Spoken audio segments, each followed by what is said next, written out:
Il faut sauver la forêt ivoirienne d'une disparition annoncée. Ce cri de détresse a trouvé une oreille attentive auprès du syndicat des producteurs industriels du bois.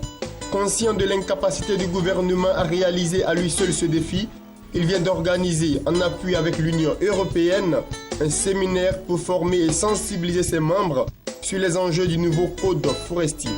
Une initiative à laquelle ont été associés les administrateurs du ministère des Eaux et Forêts, la chefferie traditionnelle et la société civile. La Côte d'Ivoire vient de se doter, depuis le 14 juillet 2014, d'un nouveau code forestier.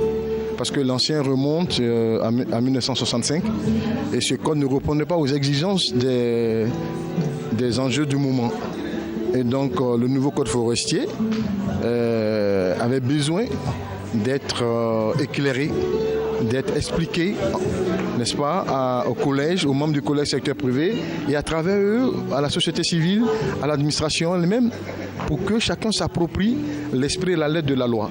De telle sorte que lorsque nous allons commencer à travailler dans la grille de l'égalité, que le socle même de l'APV, nous puissions effectivement travailler sur des textes actuels et les prendre en compte. Donc il était important que nous puissions organiser effectivement ce séminaire d'échange et d'éclairage sur le nouveau code forestier. Nous allons nous retrouver au niveau de chaque collège pour voir déjà qu'est-ce qu'on a retenu de ce séminaire. Nous allons faire une évaluation. Et nous allons nous rendre compte si effectivement ils se sont appropriés, qu'est-ce qu'ils en ont compris, qu'est-ce qu'ils ont tiré, et ensuite on va faire une restitution. De 12 millions d'hectares en 1960, le couvert forestier ivoirien atteint à peine 2 millions d'hectares aujourd'hui. Ce désastre naturel trouve en grande partie son explication dans l'ancien code, vieux d'un demi-siècle et inadapté aux exigences écologiques actuelles.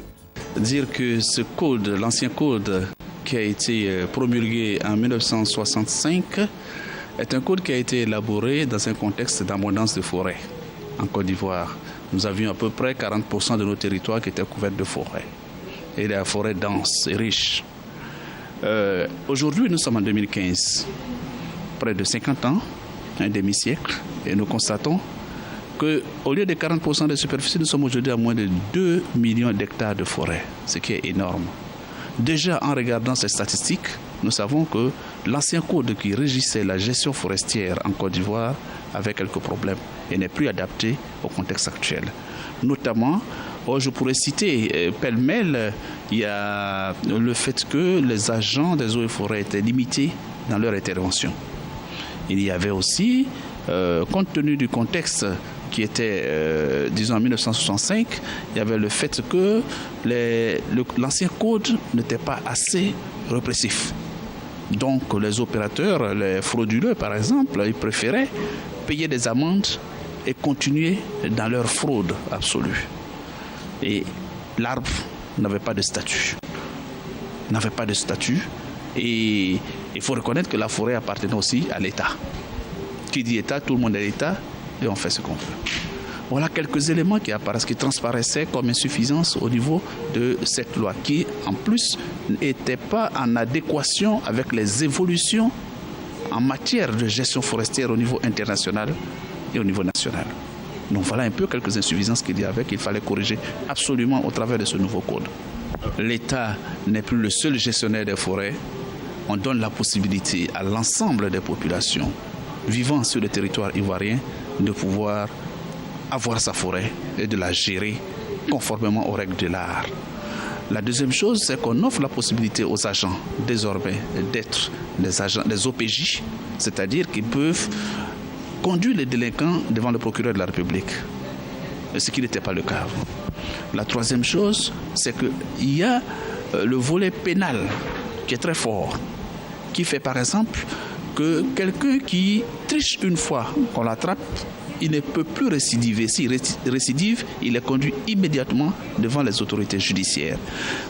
Et le fait que nous disons qu'il faut désormais au minimum 20% de couverture forestière en Côte d'Ivoire pour nous permettre véritablement d'avoir le statut de pays forestier toujours.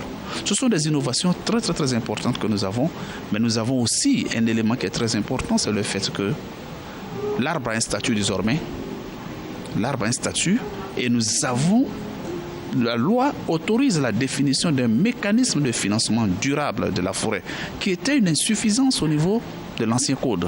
Et je pense que ces innovations réunies nous permettent d'envisager la forêt ivoirienne avec beaucoup plus de sérénité. Ce séminaire a également permis de faire le point sur le processus de négociation sur l'accord commercial bilatéral volontaire signé en 2013 entre la Côte d'Ivoire et l'Union européenne. La Côte d'Ivoire exporte 70% de son bois sur le marché de l'Union européenne. C'est un processus dans lequel la Côte d'Ivoire s'est engagée au plus haut niveau, qui vise donc à faire en sorte que nous puissions conclure un accord avec l'Union européenne, appelé donc accord de partenariat volontaire, à la fin de l'année 2017, pour garantir la légalité du bois ivoirien qui va être exporté, notamment sur le marché de l'Union européenne. En fait, le nouveau code forestier va apporter de la matière pour contribuer à finaliser la réflexion en cours sur l'APV FLECT. Vous savez que l'APV, c'est l'accord de partenariat volontaire qui lui-même tire sa source du FLECT. Le FLECT, c'est l'application des réglementations forestières, gouvernance et échanges commerciaux. En ce sens, l'APV s'appuie d'abord sur les textes qui sont en vigueur dans les pays. Et comme il y a un nouveau code forestier qui a été adopté, il va sans dire que certains des textes qui sont déjà en vigueur vont faire l'objet soit d'une révision, soit d'un toilettage. Donc, ils vont contribuer à alimenter donc la réflexion en cours sur la définition de la grille de légalité de la partie ivoirienne. Je pense que la Côte d'Ivoire a gagné énormément. D'un premier temps, elle va assurer la libre circulation de son bois entre la Côte d'Ivoire et l'Union européenne, mais c'est là sur la base donc d'autorisations FLECT qui auront été délivrées par la Côte d'Ivoire. Ensuite, nous sommes dans un monde globalisé. On ne peut pas être en marge de la démarche légale qui s'est faite. Tout un chacun ne peut pas donc ailleurs exporter du bois légal et que la Côte d'Ivoire ne le fasse pas. Par ailleurs, je pense qu'en le faisant, on gagne aussi en confiance. On affiche nos déterminations de lutter contre tout ce qui a un caractère illégal vis-à-vis donc de nos partenaires européens ou autres, et ça va aussi nous aider à mieux organiser notre marché national. Ce séminaire a par ailleurs permis aux participants d'exprimer toutes leurs préoccupations sur ce nouveau code forestier. Le juriste du ministère des Eaux et Forêts, Dablé Béhé Joseph, a tenu à les rassurer. La mise en œuvre de ce nouveau code passe par des décrets d'application bientôt élaborés par un cabinet privé. Et ces textes d'application vont prendre en compte toutes les observations et les suggestions des différentes composantes de la société. Seul gage pour que ce nouveau code forestier permette à la Côte d'Ivoire d'atteindre les 20% du couvert forestier comme le souhaitent les autorités ivoiriennes.